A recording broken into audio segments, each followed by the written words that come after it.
ನಮಸ್ಕಾರ ಕರ್ನಾಟಕ, ಎಲ್ಲರೂ ಆರಾಮ? ನಾನು ಆರಾಮ. ಇವತ್ತು ನಾನು ಮೊದಲನೇ ಯೂಟ್ಯೂಬ್ ವ್ಲಾಗ್ ಮಾಡ್ತಾಯಿದ್ದೀನಿ. ಸೊ ಬೆಸ್ಟ್ ಔಟ್ಪುಟ್ ಮತ್ತು ಬೆಸ್ಟ್ ಇನ್ಫಾರ್ಮೇಷನ್ ಕೊಡೋದಕ್ಕೆ ಟ್ರೈ ಮಾಡ್ತೀನಿ. ಸದ್ಯಕ್ಕೆ ಯಾವುದೇ ಆ್ಯಕ್ಷನ್ ಕ್ಯಾಮ್ರಾ ಇಲ್ಲ ನನ್ನ ಹತ್ರ. ಸೊ ಅದಕ್ಕೆ ಮೊಬೈಲ್ ಯೂಸ್ ಮಾಡಿಕೊಂಡೇ ವಿಡಿಯೋ ಶೂಟ್ ಮಾಡ್ತಾಯಿದ್ದೀನಿ. ನಾನು ಇವತ್ತು ಬಂದಿರುವಂಥ ಸ್ಥಳ one of the oldest dam in Karnataka, ಅಂದರೆ ಅತ್ಯಂತ ಹಳೆಯ ಜಲಾಶಯ. ಇದು ಯಾವ ಜಲಾಶಯ ಅಂತ ಕೇಳ್ತೀರಾ? ಸೊ ಇದೇ ವಾಣಿ ವಿಲಾಸ ಡ್ಯಾಮ್. ಮಾರಿ ಕಣಿವೆ ಅಂತಲೂ ಕರೀತಾರೆ ಇದನ್ನು ಹೇಗೆ ಕಟ್ಟಲಾಯಿತು, ಇದರ ವಿಶೇಷತೆ ಏನು ಅಂತ ತಿಳ್ಕೊಳ್ಳೋಣ ಬನ್ನಿ. ವಾಣಿ ವಿಲಾಸ ಸಾಗರ ಜಲಾಶಯವನ್ನು 1907ರಲ್ಲಿ ಮೈಸೂರು ರಾಜ್ಯದ ಕಾಲದಲ್ಲಿ ನಿರ್ಮಿಸಲಾಗುತ್ತೆ.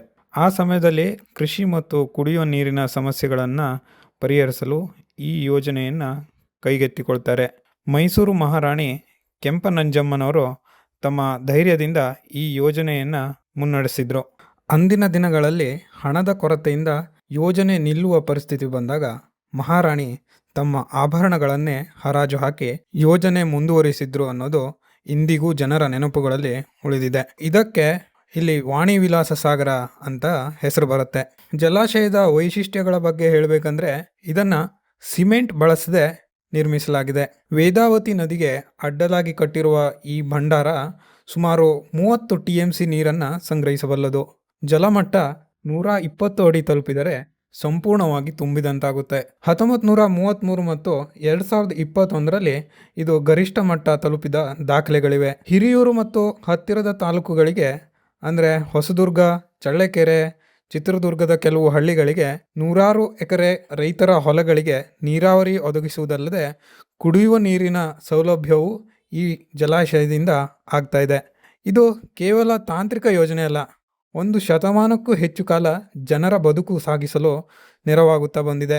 ಈ ಜಲಾಶಯವು ಮೈಸೂರಿನ KRS ಜಲಾಶಯಕ್ಕಿಂತ ದೊಡ್ಡದಾಗಿದೆ. ಹೀಗಿದ್ದರೂ ಈ ಜಲಾಶಯವು ಕೆಲವು ಸವಾಲುಗಳನ್ನು ಎದುರಿಸ್ತಾ ಇದೆ. ಪ್ರತಿ ವರ್ಷವೂ ಈ ಜಲಾಶಯ ಸಂಪೂರ್ಣವಾಗಿ ತುಂಬ್ತಾ ಇಲ್ಲ. ಬರಗಾಲದಿಂದ ನೀರಿನ ಕೊರತೆ ಎದುರಾಗ್ತಿದೆ. ಇದರಿಂದ ಸಾಮಾನ್ಯ ಜನರಿಗೂ ರೈತರಿಗೂ ತೊಂದರೆ ಆಗ್ತಾ ಇದೆ.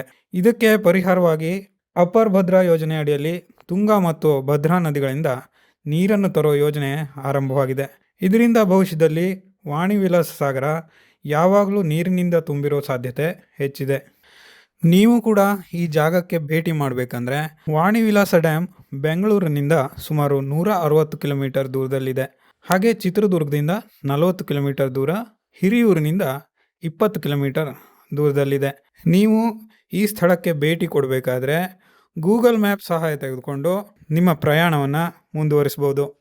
ಇಲ್ಲಿ ಬಂದರೆ ನೀವು 1 ಶತಮಾನದ ಹಿಂದೆ ಮಾಡಿದ ಅದ್ಭುತ ಇಂಜಿನಿಯರಿಂಗನ್ನು ನೋಡಬಹುದು, ಜೊತೆಗೆ ಪ್ರಕೃತಿ ಸೌಂದರ್ಯವನ್ನು ಅನುಭವಿಸ್ಬೋದು.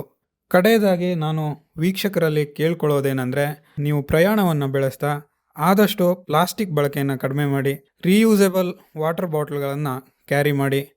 ಇಷ್ಟು ಹೇಳ್ತಾ ಈ ವಿಡಿಯೋನ ಮುಗಿಸ್ತಾ ಇದ್ದೀನಿ. ಈ ಇನ್ಫಾರ್ಮೇಷನ್ ನಿಮಗೆ ಇಷ್ಟ ಆಗಿದರೆ ಒಂದು ಲೈಕ್ ಹಾಕಿ, ಶೇರ್ ಮಾಡಿ, ಹಾಗೆ ಚಾನಲನ್ನು ಸಬ್ಸ್ಕ್ರೈಬ್ ಮಾಡೋದನ್ನು ಮರಿಬೇಡಿ. ನಿಮ್ಮ ಪ್ರೀತಿ, ಪ್ರೇಮ, ವಿಶ್ವಾಸ ಅಷ್ಟಿದ್ರೆ ಸಾಕು.